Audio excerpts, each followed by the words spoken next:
The African tech landscape has grown tremendously over the years, especially in the financial sector. But we're not here to talk about finance. We're here to talk about two phenomenal women, Onyime and Lara. Lara is the head of QA for Flutterwave, a unicorn financial organization in Africa. And Onyime is the founder of Assuredly, a quality assurance as a service company in Africa. And we're going to be talking about the growth of these women in the QA industry. And of course, I am Abiola Rasaq. I am the founder of the Box Detective, a quality assurance company in Nigeria. This is our story in QA in Africa. Quality assurance is evolving, and Africa is leading in ways the world often overlooks. In 2021, I started a small testing community.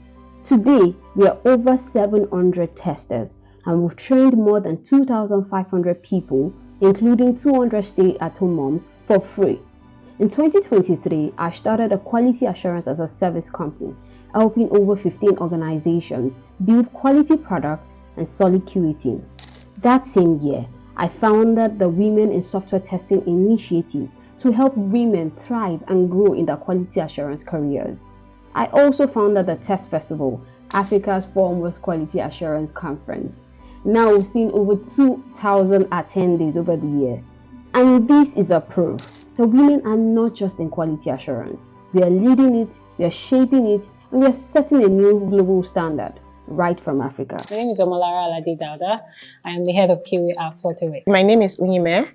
I'm the managing partner at Assuredly consulting firm.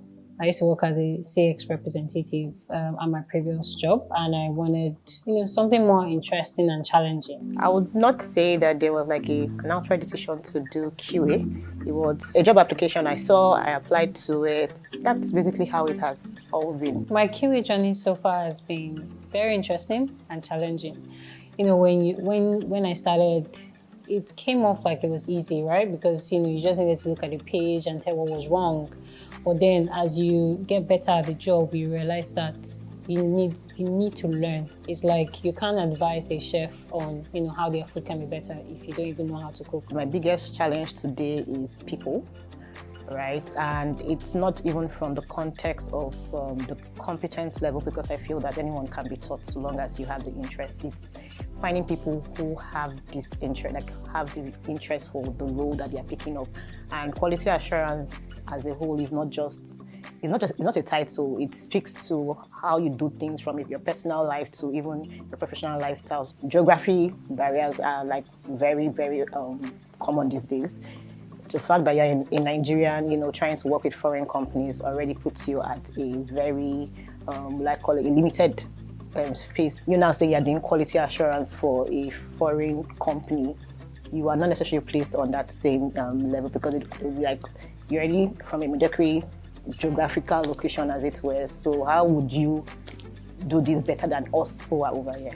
I know a number of people saying that, if you're not a man, you're not a leader, you can't lead a team. So how were you able to navigate all of that and actually lead your team right? It was an experience, and I'll say that because, as you're within the team, where there are certain people that believe that you were not doing a good job just because they had their perspective of a leader, the people that they've worked with in the past. And one of the things that I do is, in as much as I try to be very collaborative and I understand the people I'm working with, I also try to understand the business needs and what you need to deliver as a team.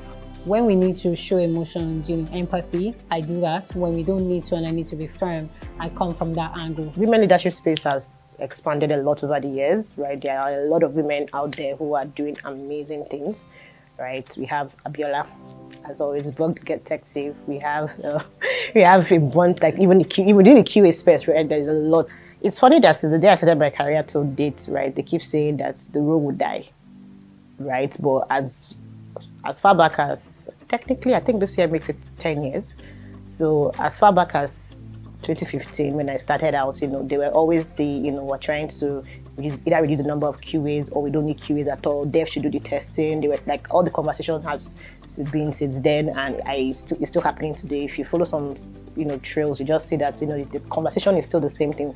But like I said, it's still very funny that, we are still here today, and, there are still job openings every now and again, for the same role that, supposedly is supposed to be handed over to a developer or the PM can test. So the role is evolving, and with AI, I believe that you can even be twice as better than you currently were, because I think for all the things we're cracking our head 10 years ago to do, right? All you just need to do, just a prompt, and then you're good. So it means that you can churn out more work this time around. So you are consistently learning, consistently grooming yourself, to be a better version of yourself, so that when indeed, the AI takes over, right, you would now be the QA of the AI.